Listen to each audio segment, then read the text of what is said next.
Teman-teman bisa kita mulai ya kuliahnya, silakan dihidupkan kameranya.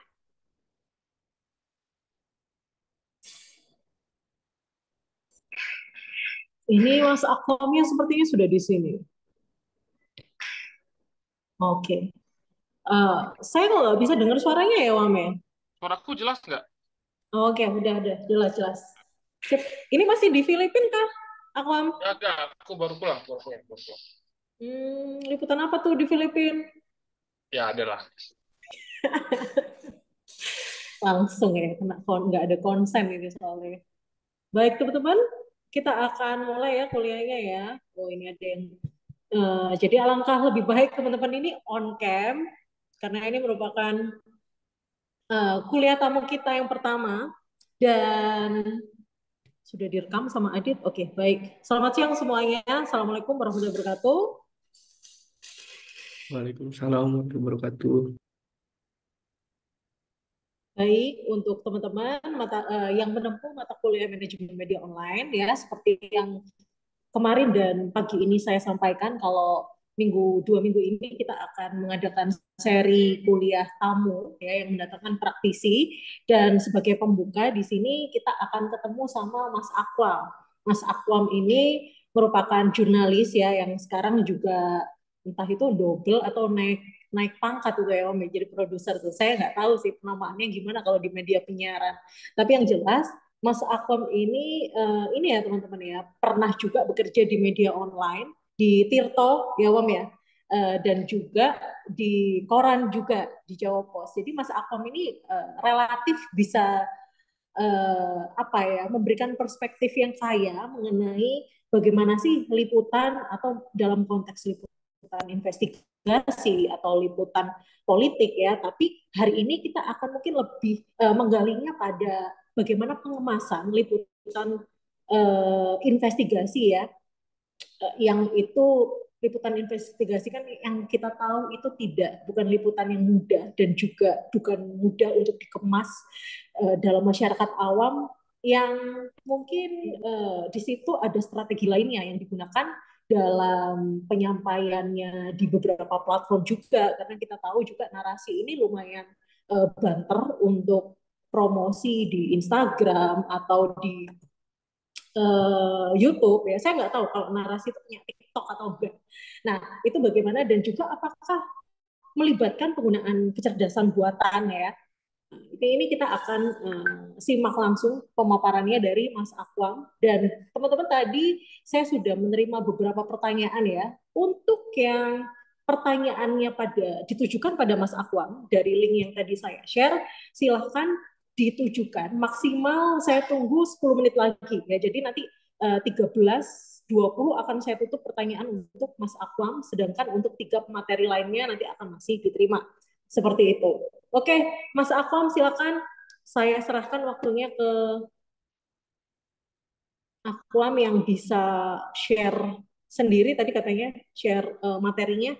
Mbak, aku boleh minta tolong untuk kamera yang lainnya di off-kan nggak, Mbak? Soalnya kan saya kan akan lebih banyak putar video.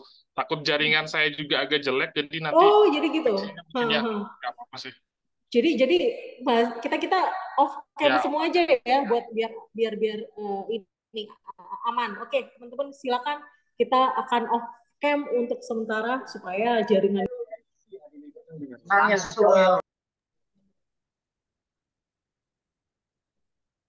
udah muncul belum ya? Udah. Oke, halo. Oke, selamat siang semua teman-teman. Saya mohon maaf kalau misalkan nanti di presentasi dalam artian di PowerPoint yang saya munculkan mungkin nanti agak sedikit bahasanya campur-campur bahasa Inggris bahasa Indonesia karena jujur aja saya baru bikin presentasinya baru beberapa jam yang lalu. Jadi saya tempel-tempel berdasarkan presentasi-presentasi sebelumnya. Tapi ada beberapa informasi-informasi update yang nanti mungkin saya bisa sharing ke teman-teman terutama terkait dengan penggunaan AI. Nah, eh, langsung saya mulai ya. Oke, kalau misalkan tadi kan dijelaskan oleh Mbak Dinda bahwa saya bekerja di narasi. Eh, saya pikir teman-teman sudah cukup tahu ya narasi itu apa gitu loh. Tapi kalau misalkan yang belum tahu, narasi itu salah satu media yang memang didirikan oleh Mbak Najwa Shihab, Mbak Nana. Jadi setelah selepas dari Metro TV, dia lalu kemudian membuat media baru namanya Narasi. Nah, yang cukup menarik terkait dengan narasi ini adalah saya melihat narasi ini jadi bukan saya nggak bisa bilang bahwa ini narasi jadi satu media yang pertama, tapi saya melihat bahwa narasi adalah media mainstream di Indonesia yang memang yang memang memanfaatkan dengan betul adanya platform media sosial.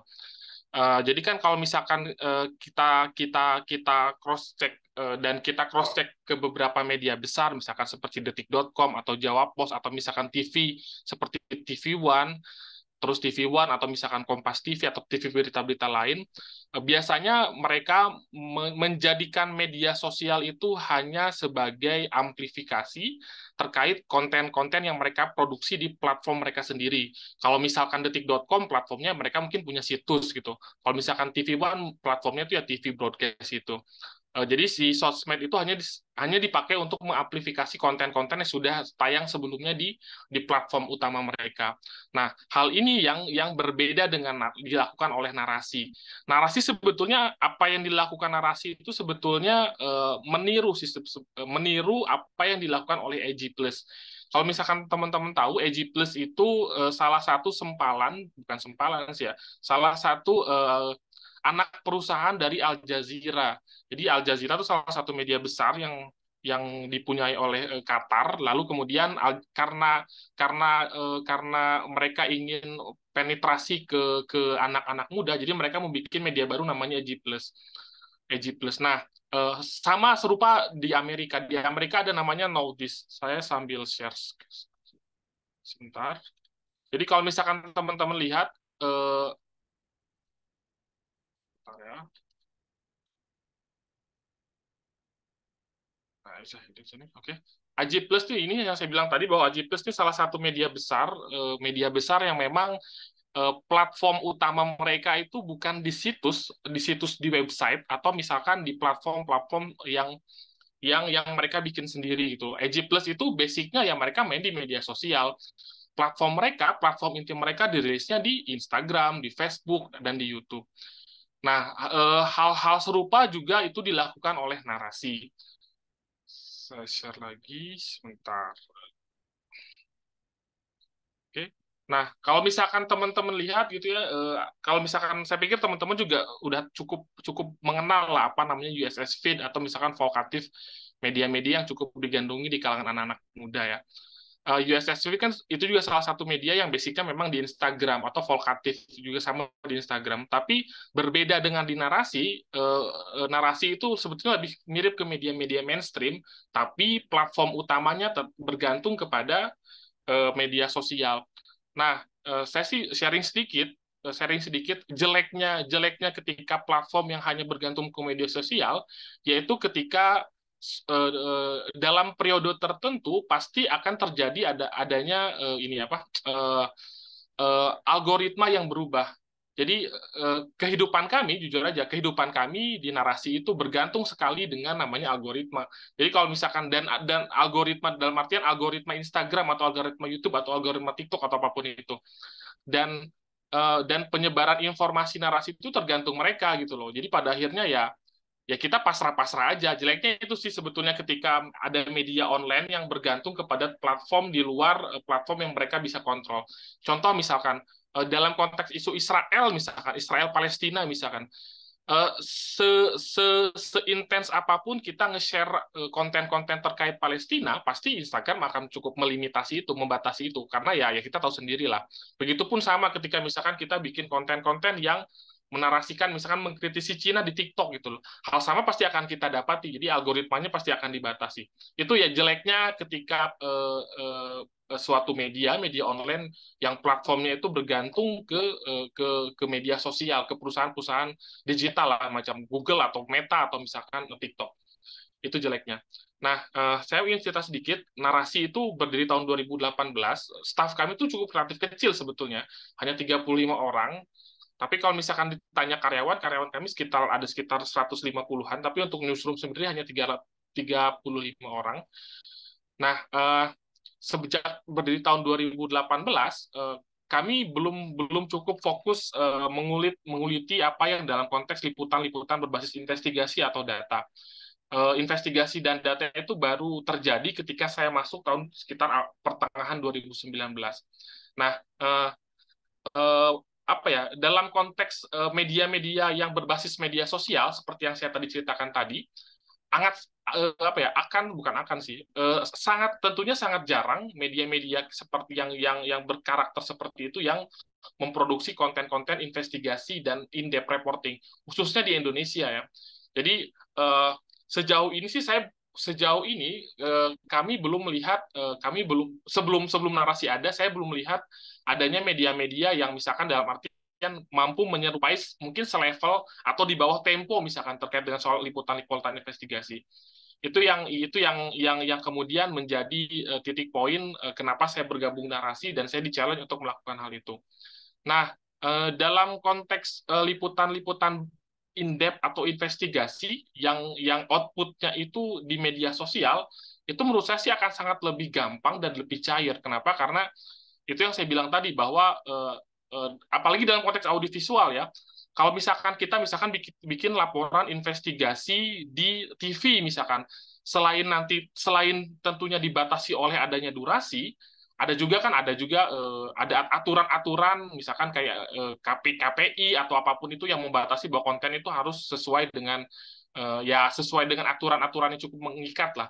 Itu yang terkadang membuat apa ya, penyampaian data, penyampaian informasi itu menjadi terbatas. Nah, sekup kekurangan inilah yang sebetulnya bisa diisi oleh laporan-laporan investigasi yang berbasis di media sosial. Itu yang kami lakukan di narasi. Nah, kalau misalkan di split, dibagi lagi, liputan-liputan in-depth atau investigasi di narasi itu sebetulnya bisa dibagi menjadi ke beberapa sub-sub lagi ya. Salah satunya mungkin dokumenter. Ini beberapa konten dokumenter yang kami produksi yang memang apa ya, visualnya itu mentitik beratkan kepada reportase di lapangan. Ini ada iklan, maaf. Saya nggak berbayar. Ini laporan yang saya bikin ketika saya bikin laporan in-depth liputan ICU. Jadi kami bukan satu-satunya, kami media pertama yang punya akses dan membuat reportase di dalam ICU dan UGD ketika COVID merajalela di Indonesia. Kekuatan story dari reportase ini ya sebetulnya visual-visual di lapangan, bagaimana kita merekam adegan-adegan yang cukup horor gitu, horor dalam artian horor perjuangan seseorang untuk di lapangan. Begitupun sama, sebentar, ini itu Kanjuruhan sebetulnya. Oh maaf, lagi ini. Kalau misalkan teman-teman lihat, sebentar ya, saya sambil play.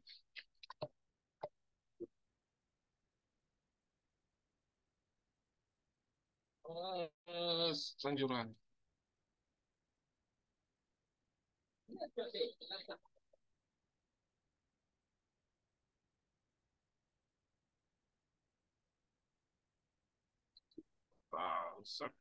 Nah, begitupun sama ketika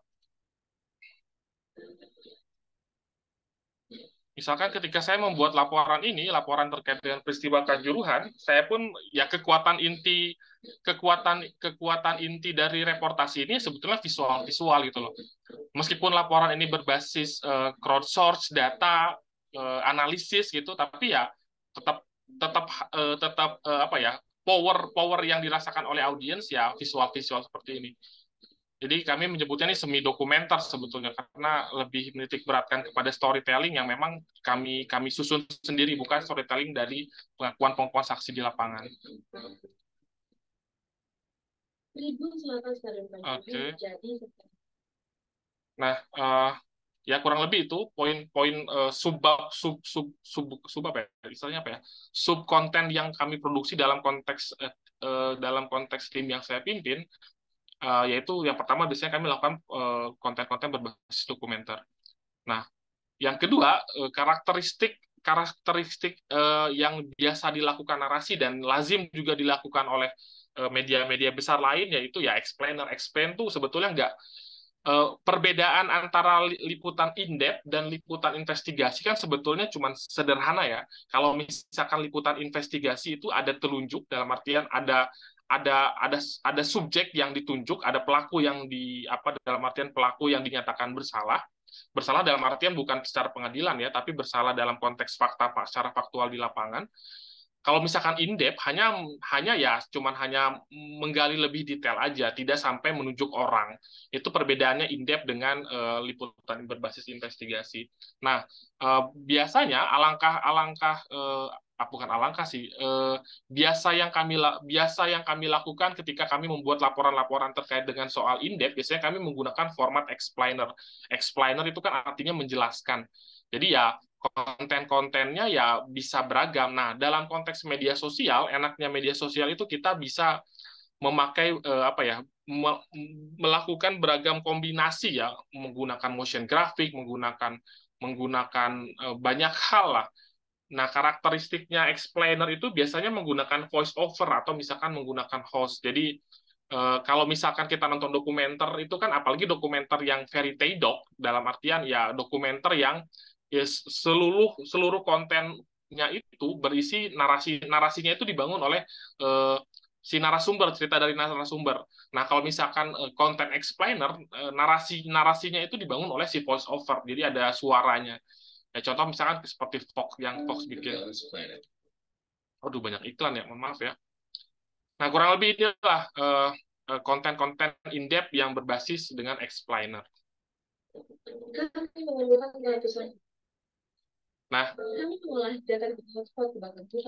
Nah, ketika kita berbicara explainer, otomatis kita berbicara soal data-data yang sangat kompleks gitu ya.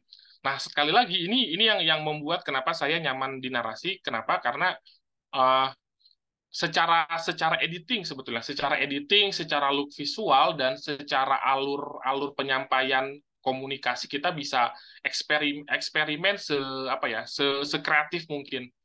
Misalkan contoh misalkan ini ya, ini terkait dengan soal laporan di Intan Jaya. Jadi saya bikin investigasi. Jadi di Intan Jaya itu ada satu konflik yang cukup panas sekitar 3 tahun atau 2 tahun, sekitar 3 tahun ke belakang, yang dimana konflik itu diindikasikan kuat bahwa ada relasinya dengan pembukaan tambang baru yang akan dibangun di situ. Jadi hal yang saya lakukan, saya bikin investigasi menelisik pos-pos militer baru yang memang terindikasi yang ada dugaan kuat bahwa pos-pos itu dibangun untuk mengamankan jalan-jalan untuk membangun konstruksi tambang yang baru. Hal yang saya lakukan saya ngumpulin banyak-banyak informasi di TikTok, di Instagram, di apapun itu terkait dengan pos-pos militer itu, dan informasi itu didapat dari Instagram tentara-tentara yang ditugaskan di sana. Kurang lebih laporannya seperti ini. Foto dan video dari berbagai platform seperti Facebook, Instagram, Twitter, YouTube, hingga TikTok.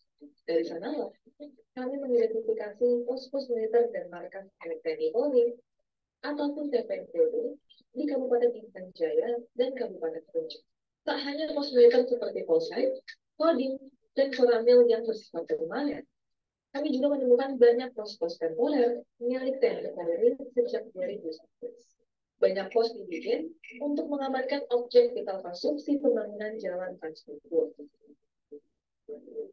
TPNPB sendiri memang menjadikan objek depo dinas pekerjaan umum ini sebagai target serangan, seperti terjadi di Irak.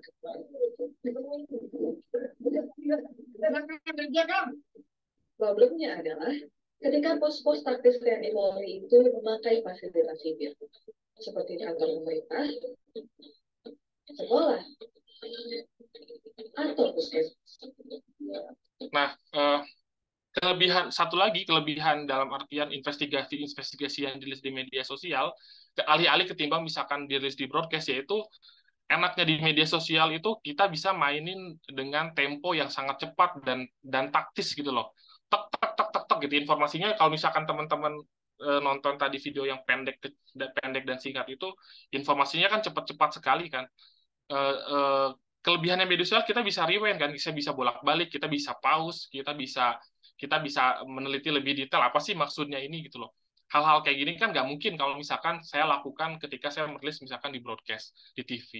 Ya mungkin aja sih sebetulnya kalau misalkan si TV itu ngerilis lalu kemudian merilis lagi di YouTube, tapi kan sebetulnya itu sesuatu hal yang berbeda.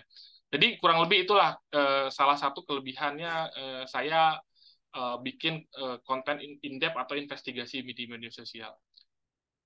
Uh, iklan juga. Nah ini juga sama, ini konten terkait dengan soal kebakaran hutan yang terjadi di salah satu area yang mestinya nggak terjadi kebakaran hutan, itu area carbon trading. Yang terjadi, kami mengolah data di hotspot kebakaran hutan yang terjadi di Indonesia sejak Januari lalu. Kami juga mengunduh puluhan foto citra satelit dalam kurun waktu 6 bulan terakhir. Lalu data itu kami overlay dengan peta area konservasi yang kami dapat. Hasilnya, beberapa titik hotspot terdeteksi ada di dalam kawasan hutan karbon. Total luas lahan terbakar berkisar 1.900 hektar. Nah, yaitu kelebihannya media sosial, kita bisa main satelit, bisa mainin gambar, bisa mainin animasi yang secara detail dan ringkas gitu loh, nggak terlalu bertele-tele, nggak terlalu hanya statis gitu grafisnya. Kalau misalnya teman-teman perhatikan kan di media-media broadcast kan biasanya ketika memunculkan infografis kan statis gitu loh, nggak ada narasinya, cuman ya gitu aja lah. Ya enaknya di media sosial itu sih, saya merasakan itu. Kalau ini, oh ini, Saya tadi tuh sorry, saya lebihin. Bentar. Wah, iklannya banyak. Maaf. Bentar. Sebentar. ini Firly mengundurkan diri per 1 Juni. Jika tak mau mundur, maka tunggu. Agak berisik, sorry, ada yang lewat. Jadi ini konten terkait dengan soal KPK, jejak Firly Bahuri, ketua KPK yang sekarang bermasalah, yang dulu ketika dia menyingkirkan TWK, dengan dalih TWK ke Novel Baswedan kawan-kawan. Nah, dalam konteks media sosial gitu loh, jadi saya pun bisa masukin gimmick-gimmick, masukin sesuatu hal kritis yang lucu gitu terkait dengan investigasi gitu. Jadi nggak mesti boring investigasi itu. Misalkan ini ya. Alias tak lolos TWK akan dipaksa mengundurkan diri per 1 Juni.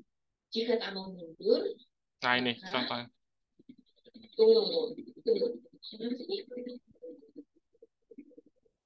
Agak berisik, sorry, ada yang lewat. Biar dia lewat ini. Oke. Nah, itu kan sindir kalau misalkan teman-teman ngikutin proses kesemerawutan di KPU. Firly Bahuri itu dulu dia sempat tertangkap basah gitu, dia memakai helikopter milik seorang pengusaha untuk ziarah ke makam ibunya. Jadi itu jadi salah satu skandal juga. Jadi ya dalam konteks di konten ini saya sempat nyindir juga kan dengan penggunaan helikopter dan lain-lain. Nah, hal-hal seperti ini ya saya nggak tahu ya apakah di broadcast diizinkan oleh atasannya atau bagaimana, tapi saya merasakan kebebasan itu ketika saya merilis ini di platform media sosial. Nah, ini sebetulnya terkait dengan soal ini sih, soal apa ya, soal pengolahan data terkait dengan soal investigasi. Jadi dalam konteks liputan berinvestigasi, khususnya investigasi berbasis data, hal yang pertama dilakukan ketika menemukan data yang berlimpah itu yang pertama harus menyortirnya gitu loh, disortir dulu. Setelah disortir lalu disusun, lalu kemudian dipresentasikan secara visual. Nah, presentasi secara biasanya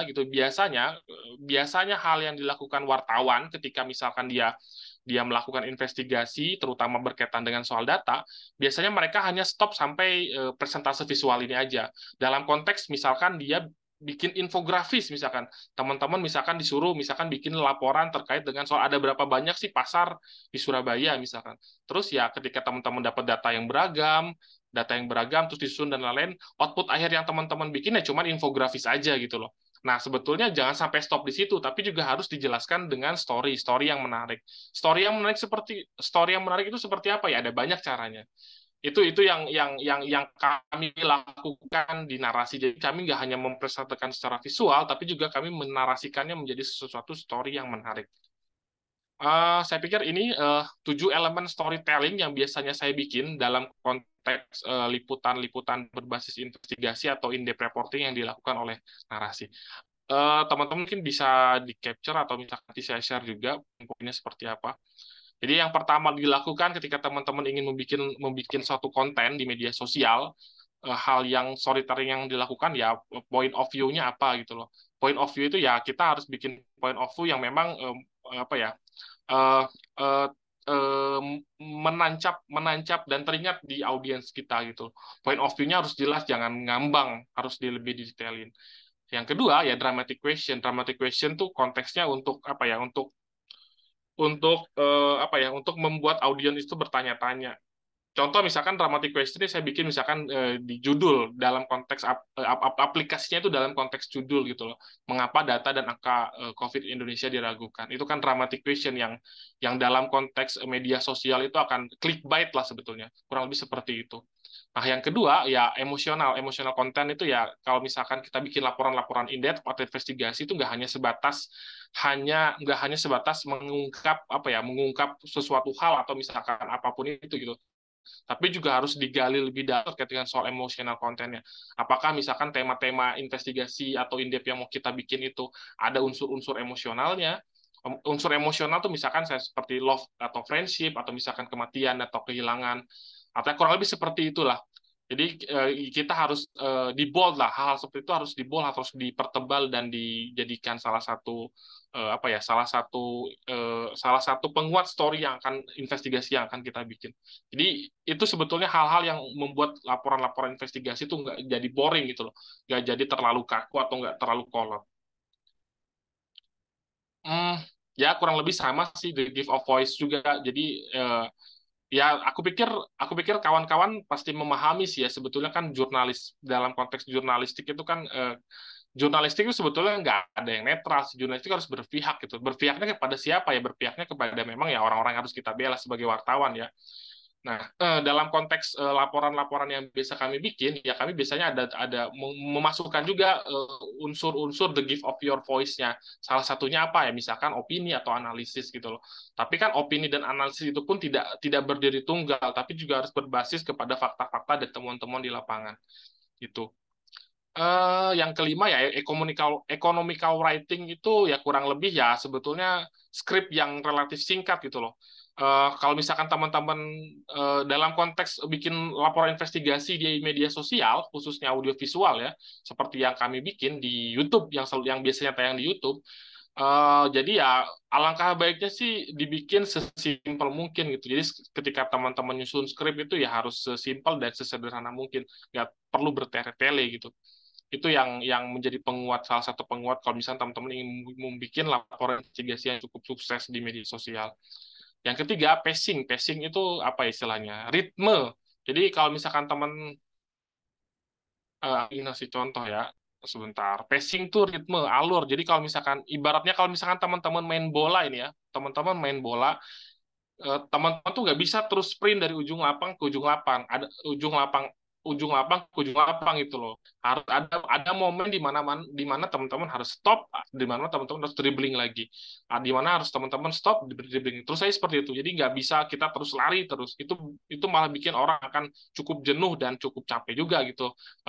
Menikmati laporan investigasi yang kita bikin.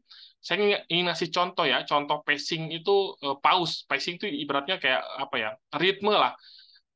Kuncinya pacing ritme itu ya kita harus mendramatisir ketika pause itu terjadi. Saya ingin ngasih contoh. Bagian ini. Sebentar. Dari foto inilah yang berperan sebar di Instagram. Saya play aja di sini ya. Di YouTube. 2 menit.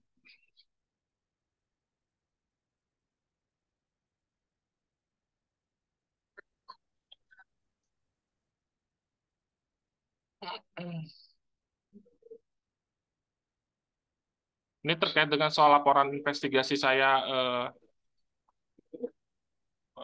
demonstrasi reformasi di korupsi.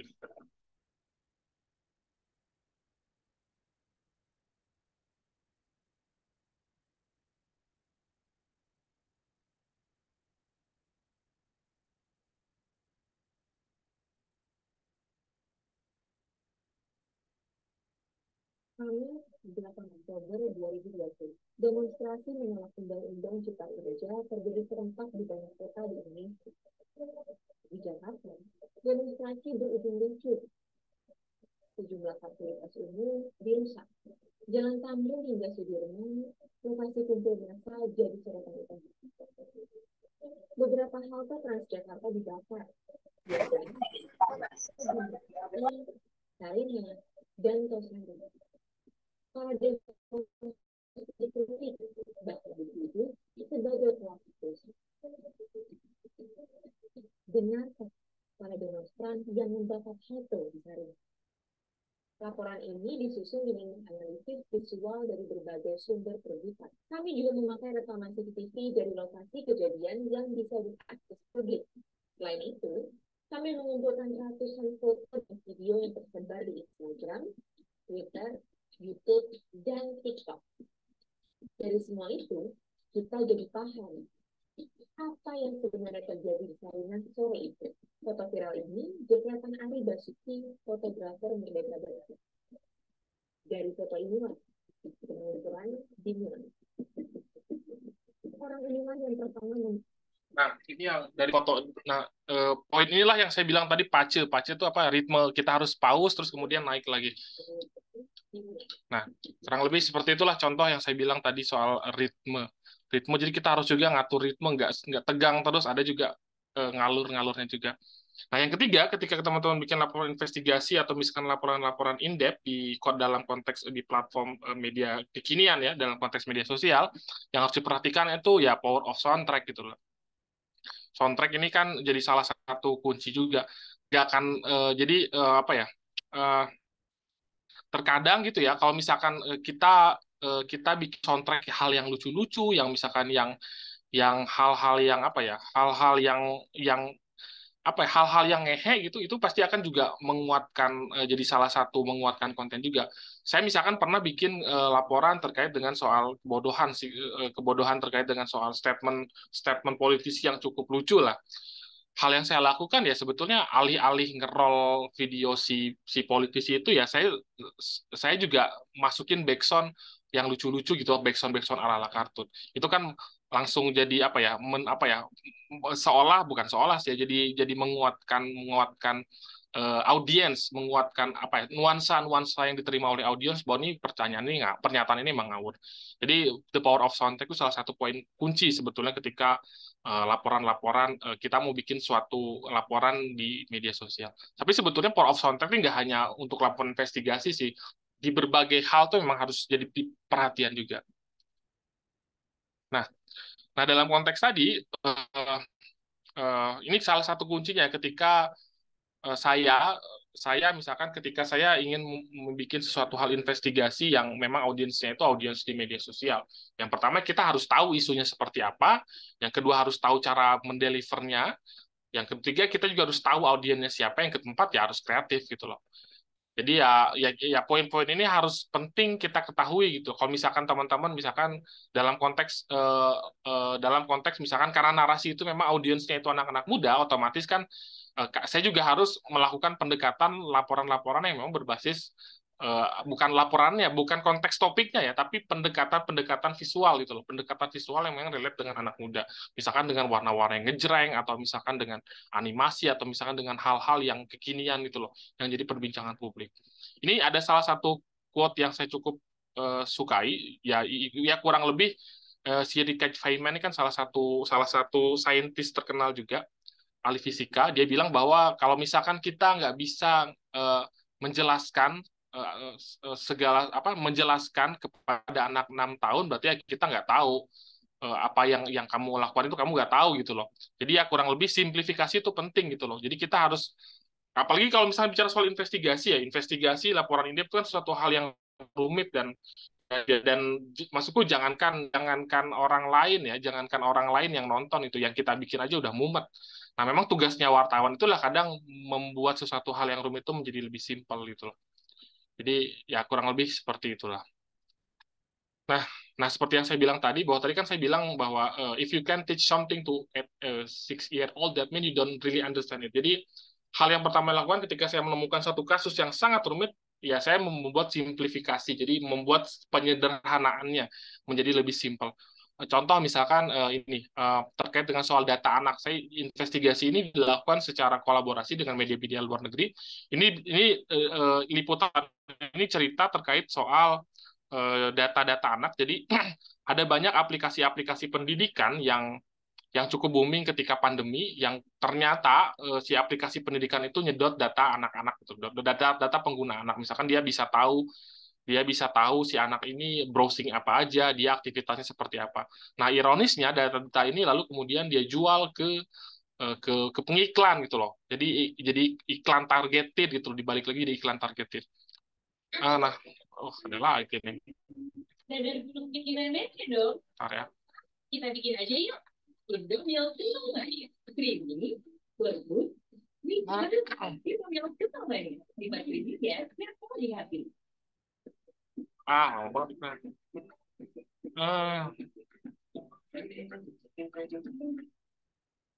Ih, Tanya dulu, mau banget. apa enak? Ada. Ih, Nih, banyak udah banget. jadi. Udah sama sih. Jadi, memahami apa yang menimpa Budi, kita harus tahu analogi sederhana soal aplikasi mendapat uang.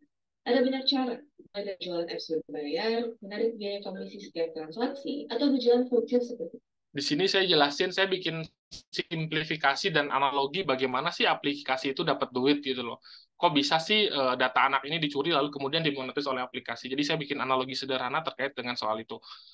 Kalau misalkan kita bicara soal detail, sebenarnya rumit dan ribet banget. Tapi ya karena ya mau nggak mau sih, saya juga terpaksa makanya dibikin hal sesimpel mungkin biar orang lain tuh mencernanya dengan mudah. Biasa dilakukan game-game online. Hari ini kita baca Saipan, besok makan Indomie. Di antara beragamnya cara mendapat cuan, hal paling lazim dilakukan apps adalah penambangan data. Ini adalah gambaran sederhana memahami itu. Untuk menunjang performa apps, dibutuhkan beberapa perizinan yang harus disetujui pengguna. Apakah kamu tahu? Ada ratusan jenis permission dalam sistem Android. Beberapa yang lazim yakni seperti akses ke GPS, kamera, mikrofon, kontak telepon, log panggilan, aktivitas peramban, dan lain-lain. Ketika kamu sudah setuju dengan permission itu, penambangan data secara otomatis terjadi. Semakin hari, data tentangmu akan semakin berlimpah. Kata ini bisa dijelaskan sebagai mesin algoritma canggih. Data yang berlimpah dan senol tadi, lalu disusun sedemikian rapi. Dari sinilah perilakumu berkembang. Dari situ mereka bisa tahu kemana saja biasa kamu pergi, siapa orang terdekatmu, apa yang kamu sukai, apa yang kamu beli, dan melakukan hal-hal sensitif lainnya. Dan Nah, jadi kurang lebih lah. Jadi saya bikin simplifikasi dan analogi yang cukup sederhana. Pakai contohnya misalkan saya pakai tools-tools yang juga dekat dengan saya. Contohnya itu tadi mainan anak saya pakai sebagai alat. Ini juga contoh. Ini juga contoh lain bagaimana saya bikin simplifikasi dan analogi. Kalau tadi kan pakai simplifikasinya tuh pakai analoginya, pakai hal-hal yang bersifat objek ya. Tapi kalau ini saya pakai animasi. Kecil banget sebentar ya.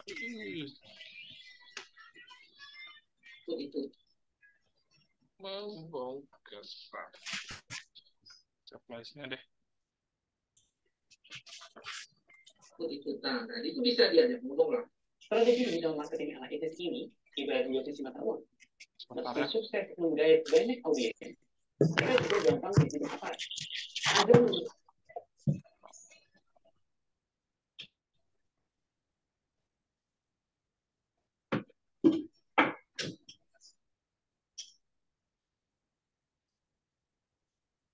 ikut-ikutan. Nah, itu bisa diajak ngomong lah.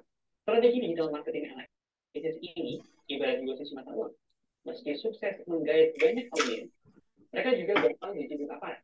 Agar memahami idiom ini, kita harus memahami dulu strategi gerakan kelompok jihad di Indonesia. Misalnya, mengkomparasikan dengan jaringan jamaah Islamiyah. Pelaku aksi teror di Indonesia di tahun 2000-an satu barisan di bawah pemimpin Al-Qaeda, Osama bin Laden. Jadi bersifat eksklusif. Tidak semua orang bisa masuk ke dalam jaringan. Sifat eksklusif itu yang membuat hierarki mereka tertekan betul dan saling terkoneksi satu sama lain. Bagi aparat, ini jadi tantangan karena sulit masuk dalam jaringan. Beda dengan simpatisan ISIS yang cenderung terbuka, strategi kampanye digital membuat siapapun bisa mengakses informasi dari mereka. Sifat terbuka ini membuat polisi dengan mudah melihat. Dengan sifat terbuka, otomatis audiens semakin banyak dan tidak tertutup. Ini jadi kesulitan bagi polisi, sebab banyak hal di luar prediksi. Disimpan, lomba, mungkin mengambil peran. Alih-alih hendak memantau kelompok ini, ternyata malah orang atau kelompok tak terpantau inilah yang beraktif. Dan orang ini pun ternyata tak ada termasuk dengan jaringan besar. Kasus bom Makassar. Nah, kurang lebih kayak itulah saya bikin analogi sederhana dengan soal bedanya jaringan-jaringan teroris lain itu seperti apa. Analoginya sederhana, simpel gitu loh. Kalau misalkan kita bicara soal teori jaringan teroris, betul aja ribet banget. Tapi mau nggak mau kita, karena kita wartawan ya, mau nggak mau kita harus membuat publik lebih mudah mengerti. Jadi konteks apa ya? Ini sebetulnya kunci yang biasa saya lakukan ketika saya bikin konten. Ya, saya pikir format ATM itu format yang biasa dilakukan sih, amati, tiru, modifikasi. Jadi kalau misalnya teman-teman menemukan suatu konten atau laporan yang sangat bagus, teman-teman harus amati kira-kira mereka tuh seperti apa sih, mereka pakai lagu apa sih, topik apa sih yang mereka teliti. Terus misalkan mereka pakai warna apa sih, mereka pakai gambar apa sih, sudut pandang angle kameranya seperti apa sih, skrip awalnya itu seperti apa sih, kurang lebih seperti itu. Jadi setelah teman-teman amati ya teman-teman tiru aja gitu, copy paste ya, lalu kemudian dimodifikasi. Jadi ya kurang lebih seperti itu sih pola-pola yang kerja yang bisa saya lakukan. Nah, dalam konteks audiovisual, saya nggak bicara terkait soal investigasi prosesnya, tapi saya bicara terkait dengan soal bagaimana mengolahnya.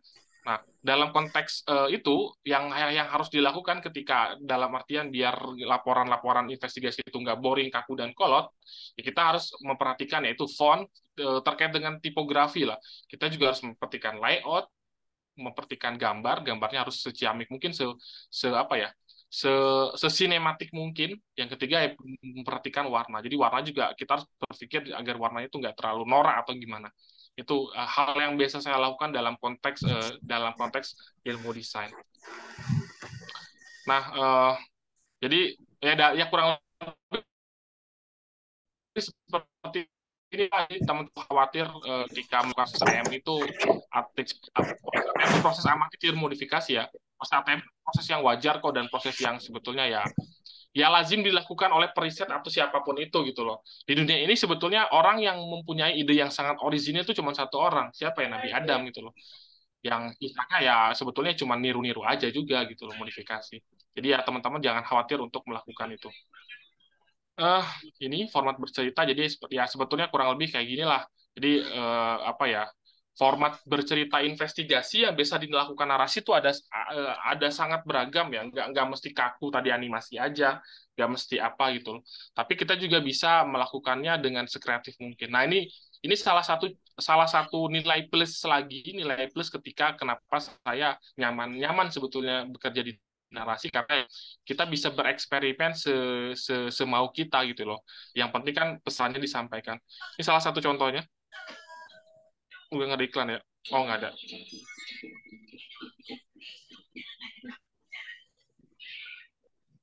West Virginia.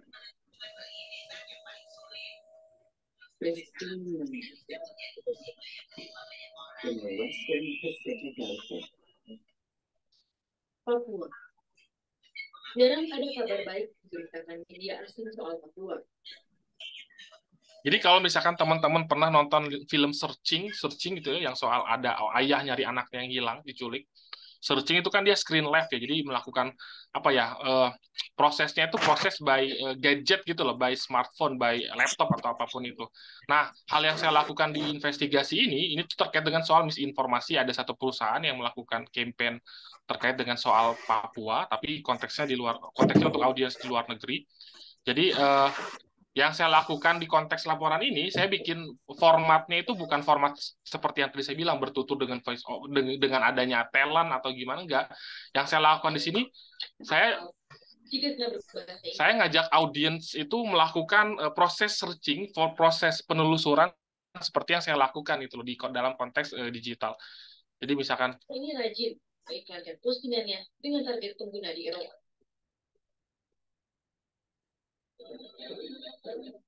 Saya misalnya aja kali ya, tar ya. Facebook menelusuri temuan BEM. 3 pekan setelah laporan BEM terbit, Facebook menghapus 69 konten Facebook menyebarkan konten mereka. Facebook menutup Facebook. Domain dan server buat Facebook. Mereka menutup akun.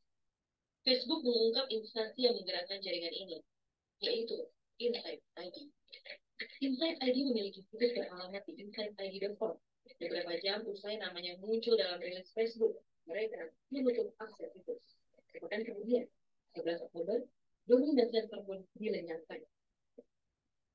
Dalam arsip situs itu, Insight mengaku mengelola proyek di Papua dengan tajuk pengembangan sosial ekonomi. Dan saat membedah subdomain di situs ini, Insight ID memang memiliki banyak situs yang bertemakan Papua.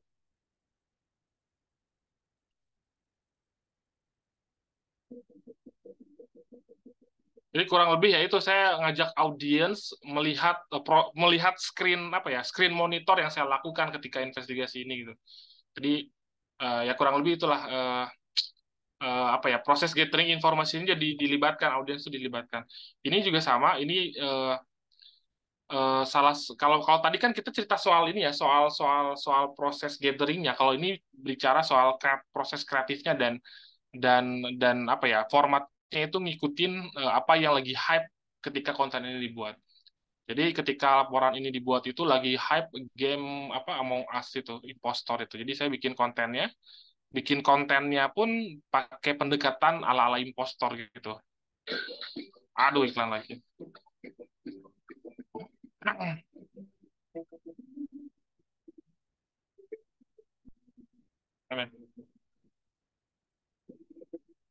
Ini bisa jadi gambaran situasi perpolitikan di Indonesia sekarang.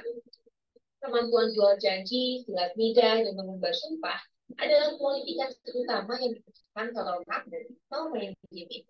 Sebuah keahlian untuk bisa bertahan di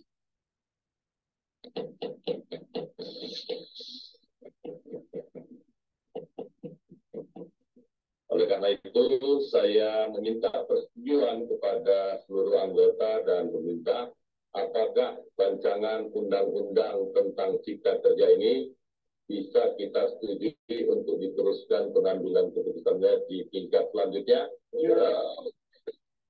Alhamdulillah.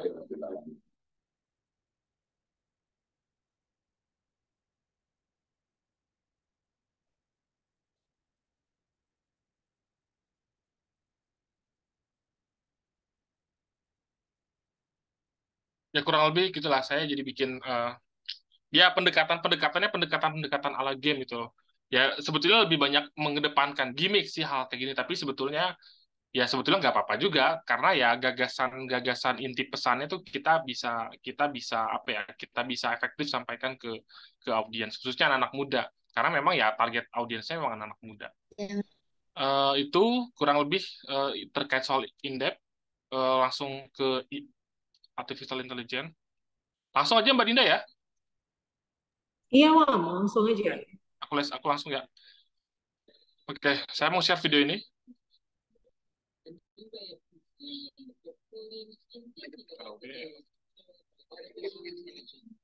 Today you'll witness AI-generated stories and headlines, captivating visuals and data-driven insights.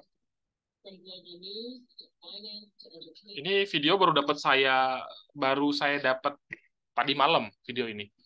Kalau misalkan teman-teman lihat kan ini kayak seperti seolah kayak ya capturean breaking news, bukan breaking news sih, capturean video video apa ya, video broadcast biasa ya, video berita lah, segmen pemberitaan biasa. Tapi sebetulnya kalau misalkan teman-teman jeli lebih detail, eh presenter ini tuh bukan manusia gitu, ini tuh AI, robot gitu loh, artificial intelligence. Jadi eh dan di era sekarang kalau misalkan teman-teman lihat kan ketika penggunaan AI khususnya sebagai ini ya, khususnya untuk dalam konteks apa ya, apa sih, manusia, dalam konteks manusia robot avatar, kan kalau teman-teman bisa biasa ngelihat kan kaku ya, dia nggak begitu luwes gitu, tapi ternyata era sekarang kekinian itu yang baru banget, update banget, ternyata ini mirip banget gitu loh, malah mirip kayak presenter biasa gitu loh, bagaimana dengan gerak-geriknya, dengan mimiknya gitu loh. Jadi ya sebetulnya AI itu juga kalau misalkan ditanya jadi ancaman bagi jurnalis, khususnya news anchor ya sebetulnya ya ancaman juga gitu news anchor. Jadi mungkin nanti akan sangat jarang gitu loh, TV-TV berita kita punya karyawan-karyawan yang cantik yang biasanya dimunculkan di televisi, karena nanti ke depannya mungkin akan lebih banyak memakai AI gitu ya. Jadi ya dalam konteks penggunaan AI untuk broadcast TV ya ini sebetulnya hal yang sangat terbaru sih. Jadi kita pengguna, saya nggak tahu ya Mas Ibnu di Jawa Post TV sudah memakainya atau belum, tapi ya kurang lebih seperti itu. Ah, nah, enaknya AI dalam konteks pemberitaan atau jadikan talent seperti ini, enaknya itu kan kita bisa ya by script ya. Jadi kan kita bisa ngetik script apapun, lalu kemudian di input, lalu kemudian si AI ini bisa bicara apapun itu gitu, bisa bisa ngomong voice by text gitu loh, sesuai dengan teks yang kita bikin gitu loh. Masalahnya juga untuk membuat berita pun kan sekarang kita bisa pakai AI juga gitu, pakai ChatGPT, ngetik prompt misalkan tolong bikinkan berita anu-anu, langsung jadi gitu dibikinin sama dia. Jadi proses kerja-kerja jurnalistik itu sebetulnya ke depannya itu akan sangat mudah dan akan sangat mengancam wartawan asli gitu, wartawan manusia gitu. Eh, nah, kalau tadi kan kita bicara soal ini ya, bicara soal yang orang si AI ini robot bicara. Nah, yang jadi soal itu bahwa keluasan AI itu dia bisa diamplifikasi ke berbagai dan beragam bahasa. Contohnya misalkan ini ya. Iklan lagi. Dan belum bikinannya dong. Kita bikin aja yuk. Indomie kentang manis, creamy, legit. Nikmat, Indomie kentang manis. Nikmat creamy ya. Hati. Banget. 女士们、先生们，我曾经是一个商人长大22年之久。我不是天表，觉得麻烦浪费时间。 Ini kan Presiden Jokowi cukup ramai juga dan cukup mengecoh banyak orang lah. Apalagi kalau misalnya orang-orang awam kan pasti akan melihatnya bahwa Jokowi jago bahasa Mandarin. Padahal kan sebenarnya ini penggunaan deepfake ya. Penggunaan deepfake. Nah, kalau misalkan tadi saya balik lagi ke video yang ini, kalau misalkan video ini terus dikombin dengan deepfake dan AI, otomatis kan kita bisa bikin produksi berita ya, produksi konten gitu, yang dimana konten itu bisa disebarkan ke beragam bahasa gitu loh. Jadi nggak menutup kemungkinan juga gitu. Misalkan Jawa Post nanti bisa bikin konten, Jawa Post TV misalkan bisa bikin konten untuk audiens di Zimbabwe gitu, atau misalkan audiens di Spanyol atau di mana gitu loh dengan AI ini. Itu yang memudahkan AI itu sebetulnya itu. Salah satu nilai plus AI itu seperti itu. Tapi ya terlepas dari itu sisi negatifnya juga banyak. Salah satu contohnya ya video-video hoax atau video-video viral. Video-video viral yang memang fungsi berperan menjadi disinformasi.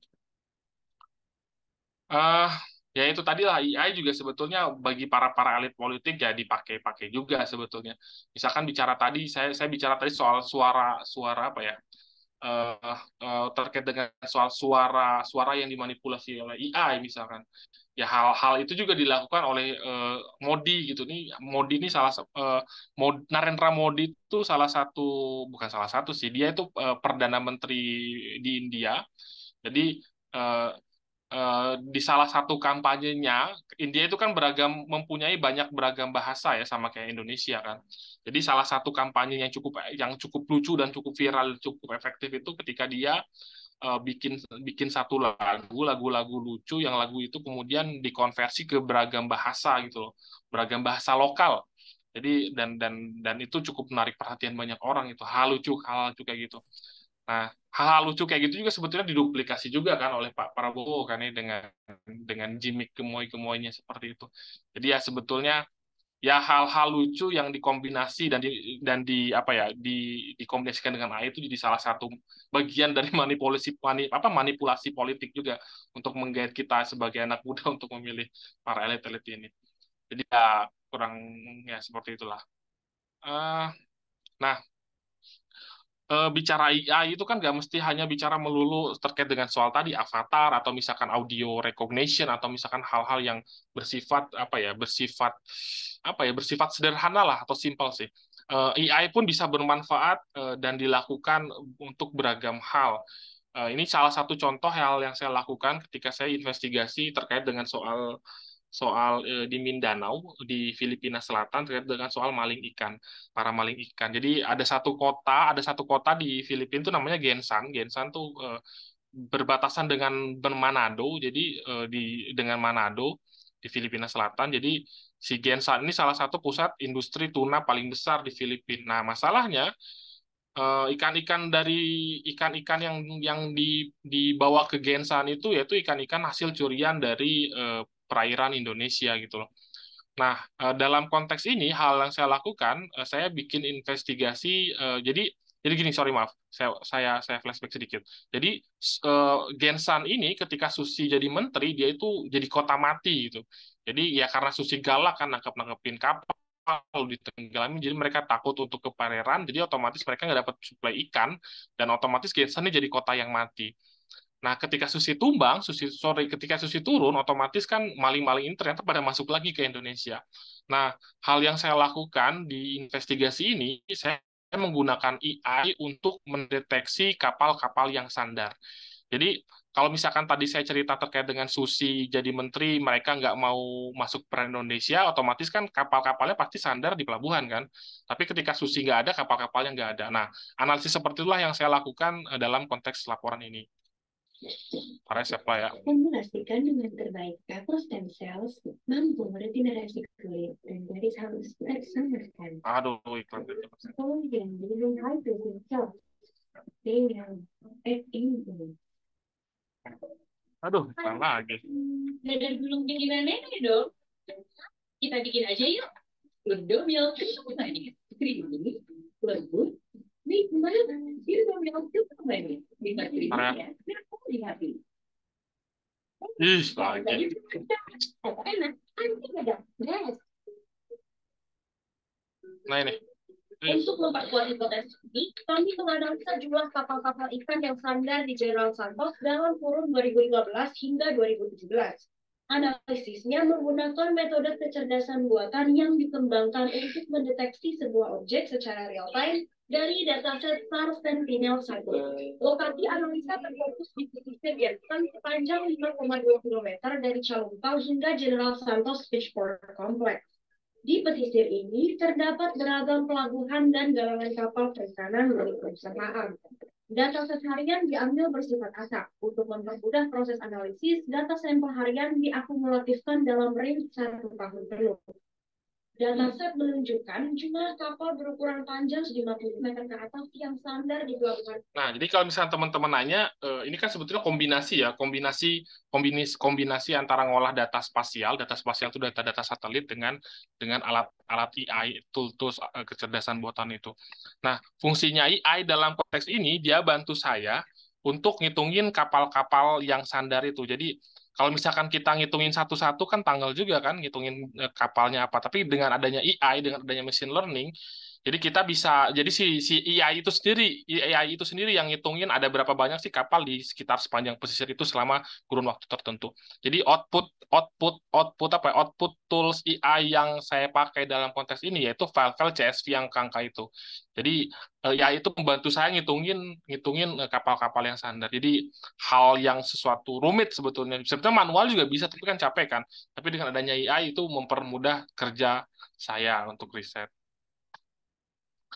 Ini juga sama, ini laporan bukan investigasi, ini sebetulnya lebih ke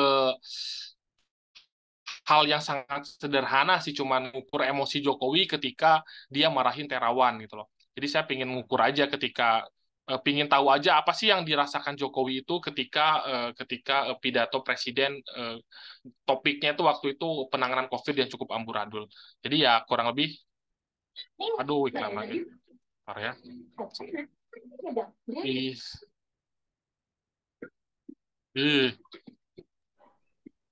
Itu buat apa namanya, pakai AI itu, bentar kita main dulu nih.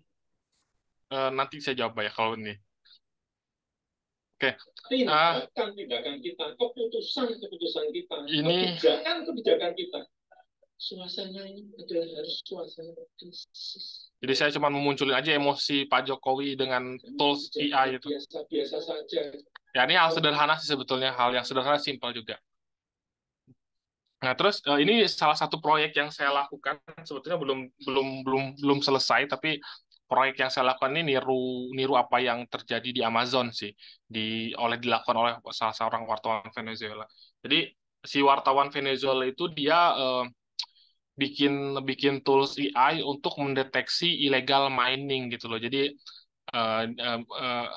si machine learning yang dia bikin itu bisa mendeteksi titik-titik mana sih titik-titik mana sih yang dilakukan illegal mining. Nah, dalam konteks Indonesia, saya meniru ini dan mengaplikasikannya ke konteks tambang-tambang nikel. Masih ongoing proses sih, jadi saya pikir saya belum bisa nge-share contohnya seperti apa. Jadi AI itu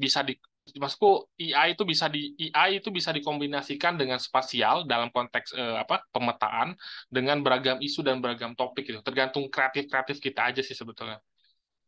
Nah, ini yang kedua, saya juga masih ongoing proses, belum masih jalan karena Pilpres juga masih jalan.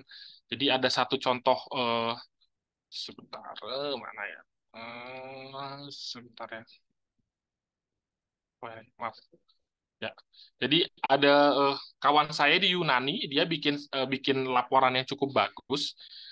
Dia itu nyusun apa ya?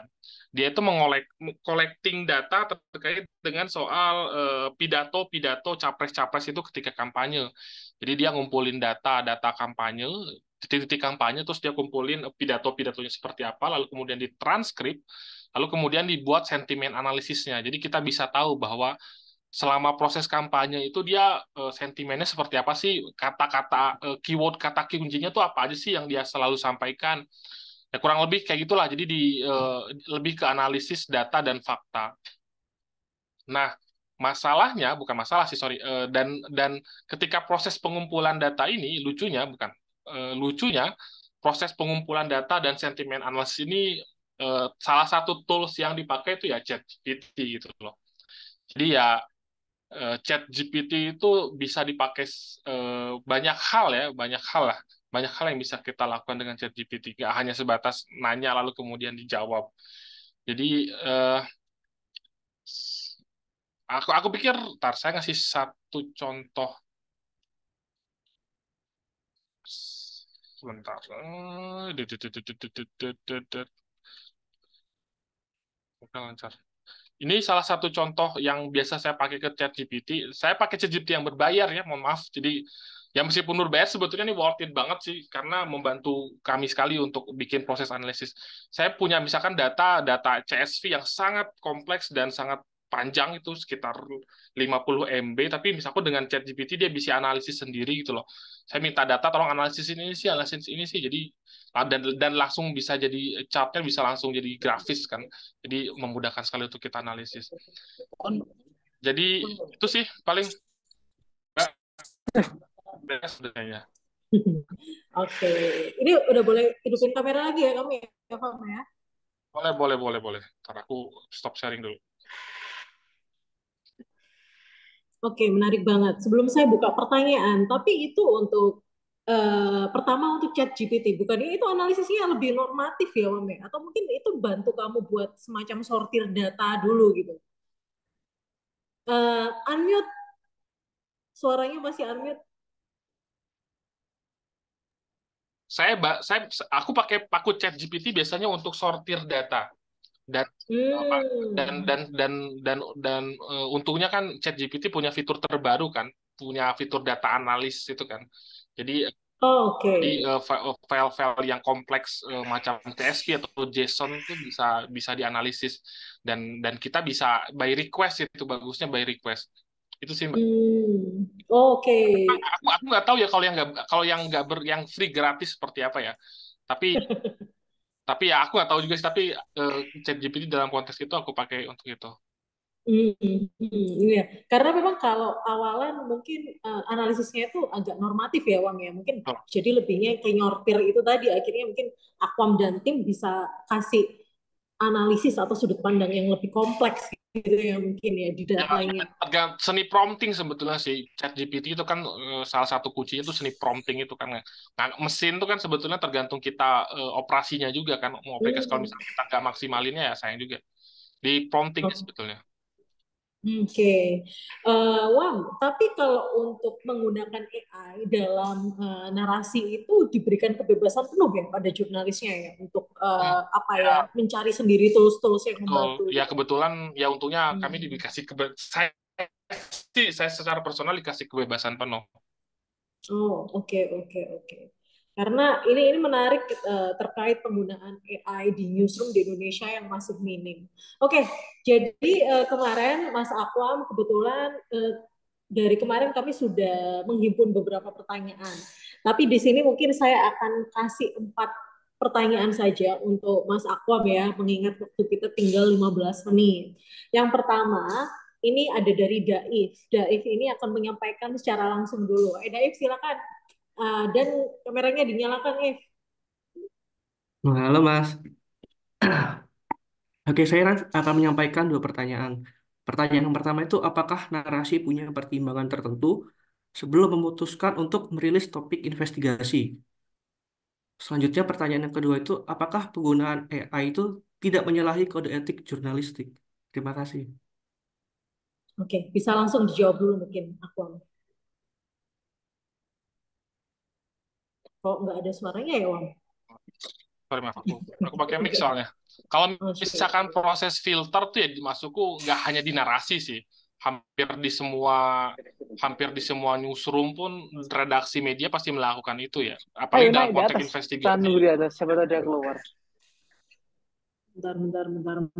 Maaf, ini saya harus mute dulu. Teman-teman yang belum nggak ngomong minta tolong di mute ya. Ya, lanjut, proses apalagi dalam konteks investigasi ya. Proses filter itu kalau misalkan berita harian biasa itu mungkin filternya hanya lewat redaktur gitu ya. Tapi kalau misalkan proses investigasi mungkin approval untuk konten naik itu bisa lewat Pemret, pimpinan redaksi. Karena ya unsur ada apa ya? Unsur beritanya mungkin awareness-nya itu beda lah dengan harian. Makanya di sisi lain juga untuk mencegah adanya gugatan dewan pers dan lain. Iya, ya soal filter itu pasti dilakukan. Bedanya paling filternya kalau yang tadi bilang redaktur, kalau filter di narasi konteks liputan investigasi ada di Pemret. Itu sih.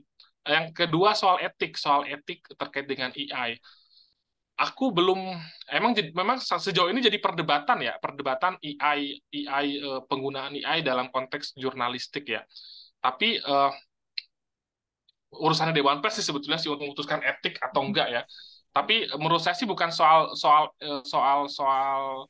saya sebagai praktisi sebetulnya bukan soal batasan etik itu akan terjadi ketika jadi contoh misalkan saya menggunakan AI misalkan untuk manipulasi, misalkan bukan manipulasi, menggunakan AI dalam konteks image generator, misalkan membuat gambar-gambar berbasis AI kayak Midjourney atau apapun itu yang kemudian dijadikan thumbnail gitu ya. Secara etik memang ya nggak boleh ya AI dan karena secara hak cipta kan AI itu perdebatan juga. Tapi ya pada akhirnya balik lagi ke kita sih sebetulnya bisa dipakai atau enggak. Nah, tapi kalau misalkan dalam konteks by research saya nggak masalah menggunakan AI selama misalnya AI nggak menerabas hal-hal yang bersifat privasi atau misalkan menerabas hal-hal yang bersifat melanggar hukum. Itu sih Mbak. Oke. Kalau misalkan etik memakai atau enggak itu aku pikir perdebatan juga sih ya. Iya, itu paradoks ya. Di sisi lain juga sangat mempermudah kerja jurnalis Iya, juga betul. seperti itu. Dan Makanya aku bilang bahwa perdebatan itu bukan soal penggunaan AI-nya sih sebetulnya, tapi ketika konten itu ketika olahan AI itu menjadi satu produk jurnalistik. Jadi apakah misalkan itu sudah cover both-side kah, atau misalkan riset itu sudah di double check, fact check berkali-kali lah, atau apa gitu. Kayak gitu sih, Mbak. Oke, Daif ada feedback mungkin untuk Pak Mo? Sudah, Bu, cukup. Oke, thank you. Oke, next ada Ivan. Silakan Ivan.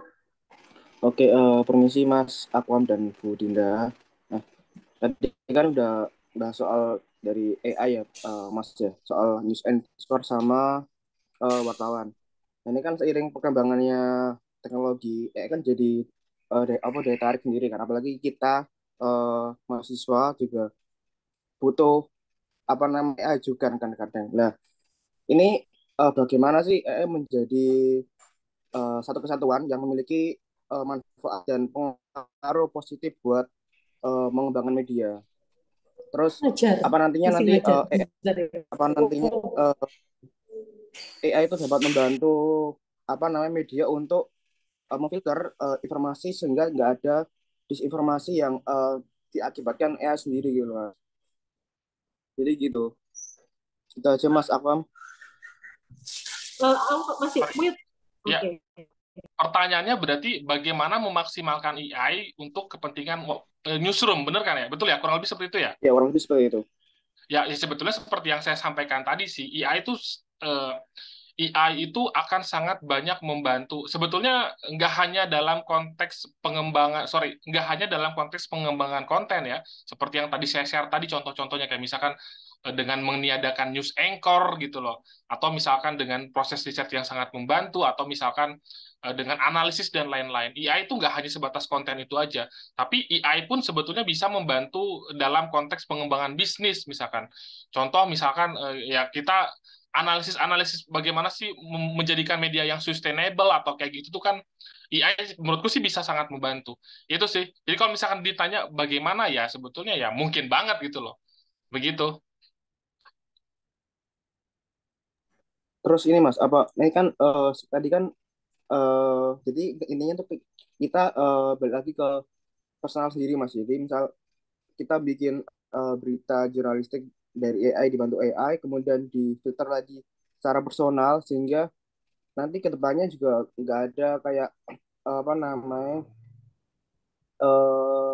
disinformasi atau hoax yang diakibatkan oleh AI sendiri. Ya, aku paham.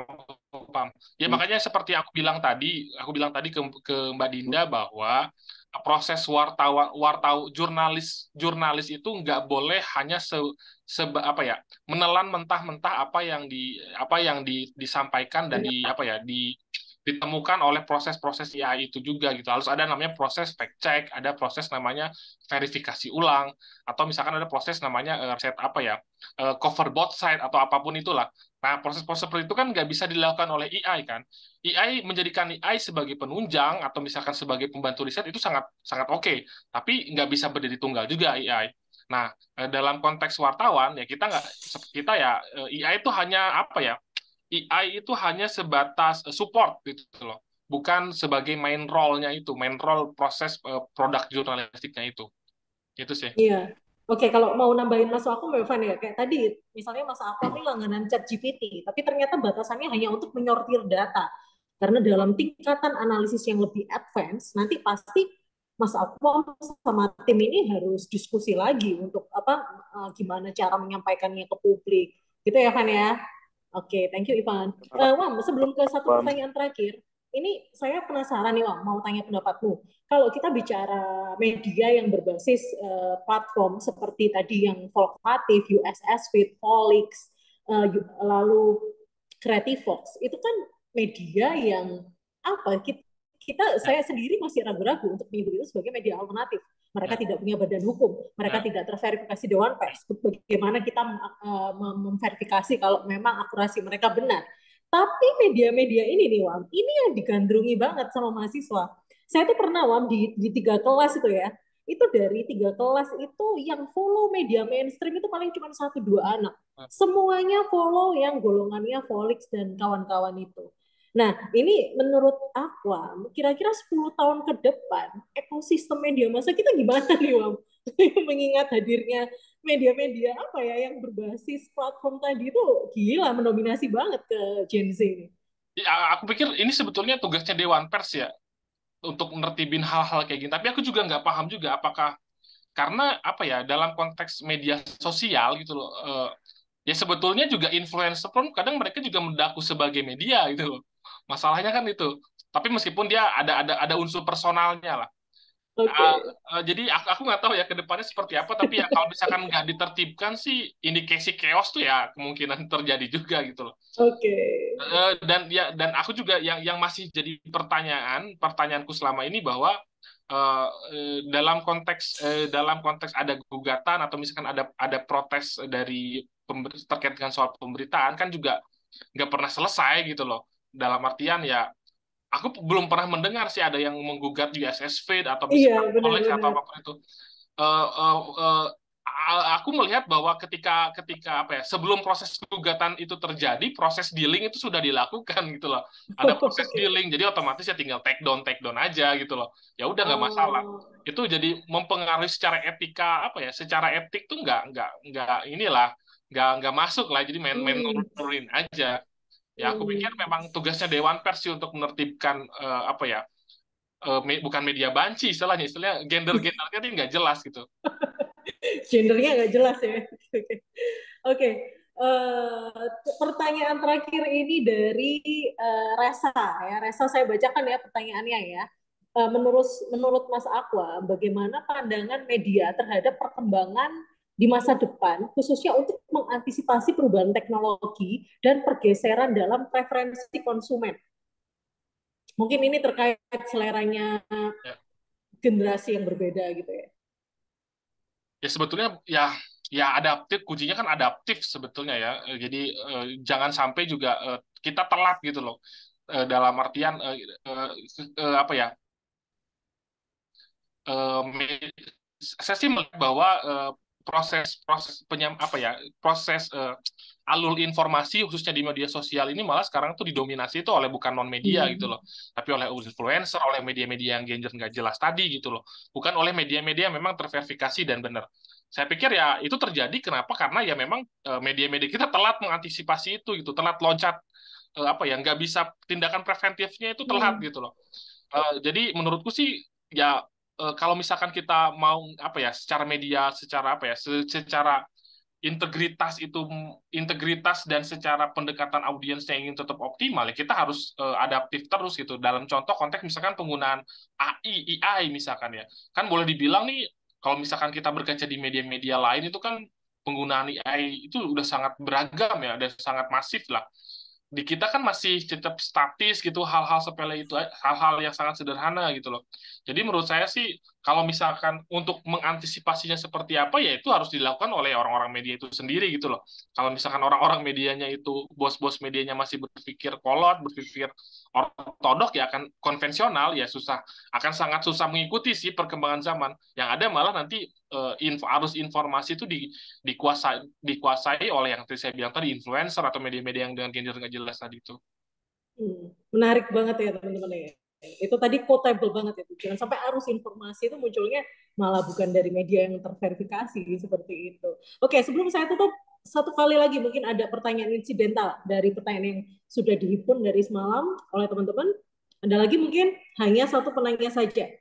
Kalau ada raise hand, saya beri kesempatan. 5, 4, 3, 2, 1. Oke, nggak ada. Berarti selesai untuk ini ya, yang mengawali kuliah tamu kita hari ini. Terima kasih banyak Mas Aquam untuk sharingnya, sangat insightful, mulai dari awal bagaimana terkait narasi hingga penggunaan AI yang ternyata di narasi sendiri sudah sangat cair dan punya wewenang ya Mas Aquam untuk menggunakannya. Baik teman-teman, khususnya Mas Aquam, terima kasih untuk kuliah sore hari ini. Nanti lain kali Wam, ini karena saya punya penelitian nih mengenai penggunaan AI di newsroom di Indonesia, nanti saya bisa wawancara Aquam ya lain kali. Oke, terima kasih semuanya. Selamat sore. Wassalamualaikum warahmatullahi wabarakatuh. Thank you ya, Mam ya. Terima kasih, Mbak. Yo. Thank you.